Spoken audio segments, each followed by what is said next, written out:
Akak Naga eh? Betul. Famous ni. Baik. Lalai. Niaga apa ni?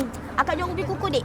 Oh, panas-panas. Panas. Buatlah satu, Kak. Satu boleh? Kayu rebus Ya, betul. Mantap. Ini makanan legend ni, Kak.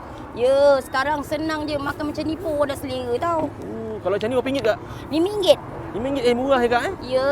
Ni makan dengan apa ni? Makan dengan gula boleh, nak makan dengan sambal tumis pun boleh. Bukan makan dengan naga Bukan. Naga ada api. Bahaya. Ni gula.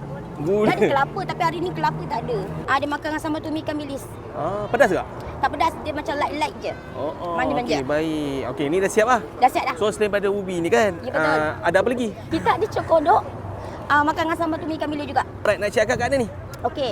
Akak kat depan Headland Cottage Shah Bandar Melaka. Akak buka Jumaat Sabtu Haja pukul 8.30 hingga habis.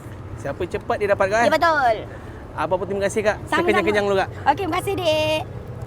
Assalamualaikum. Assalamualaikum.